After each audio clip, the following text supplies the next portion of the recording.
नमस्कार, स्वागत है आपका एग्रीकल्चर वर्ल्ड पे। तो आप देख पा रहे हैं कि हम यहाँ पे बच्छाव गांव के अंदर में नई बस्ती टोले के अंदर में हम आए हुए हैं। तो यहाँ पे हमारे पास चाचा है। चाचा, आपका नाम क्या होगा? खरपत्तू पटेल नाम। खरपत्तू पटेल इनका नाम है। तो सर, आप जो है सो क्या बोलते हैं, आपकी शिक्षा कितनी तक हुई है? आप पढ़ाई कितने तक किए हैं? MA किए हैं हिंदी से। चाचा हिंदी से MA ऑनर्स किए हुए हैं। और यहाँ कौन से विश्वविद्यालय से चाचा? विद्यापीठ से।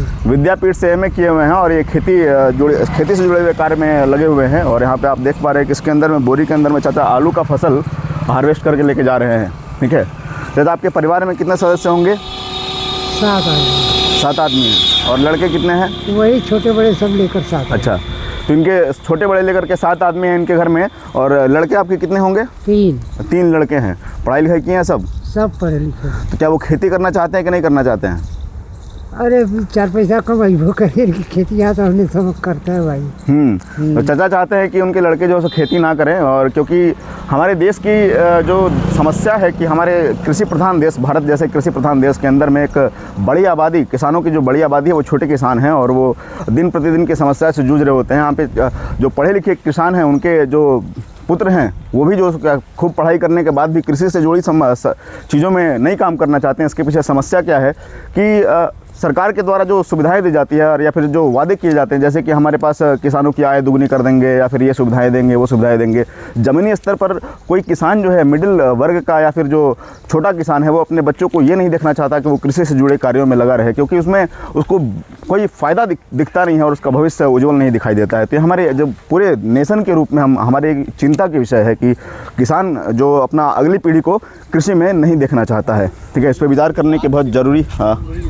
नहीं, हम पकड़ लेंगे ना, नहीं दर्द नहीं देगा। ठीक है, नहीं ठीक है। तो कृषि से जुड़े हुए कार्यों में अपने अगले जनरेशन को किसान नहीं देखना चाहते हैं। ठीक है, इसके पीछे क्या समस्या हो सकती है? तो समस्या आप देख पा रहे हैं कि अगर किसान का लड़का जो है खेती करेगा तो अगर उसका जीविका चलेगा ही नहीं तो वो फिर किसी कृषि से जुड़े कार्यों में क्यों लगा रहेगा? तो ये देश की बड़ी चिंता की बात है।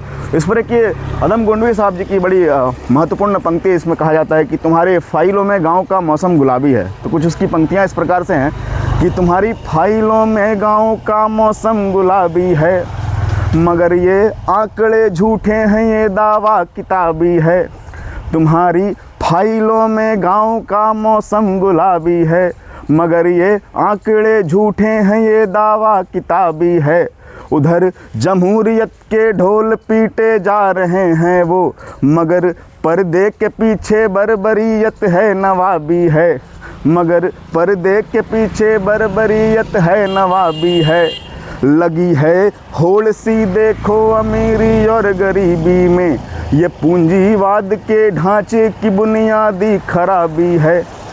तुम्हारे मेज चांदी के, तुम्हारे जाम सोने के हो, तुम्हारे मेज चांदी के, तुम्हारे जाम सोने के, मगर जुम्मन के घर में आज भी फूटी रकाबी है। तो आप देख पा रहे हैं कि किस तरह से पुरानी जो कविताएं हैं वो समाज के अभी वर्तमान काल में भी समाज के वर्तमान परिदृश्य को दिखाने में काफ़ी अभी कोई सुधार नहीं हुआ है। वर्तमान परिदृश्य में भी अभी समस्याएं वही बनी हुई हैं लंबे समय तक। तो इसी तरह से आप बने रहिए, एग्रीकल्चर वर्ल्ड के साथ मिलेंगे अगली वीडियो में इसी तरह की जानकारी के साथ। तब तक के लिए धन्यवाद।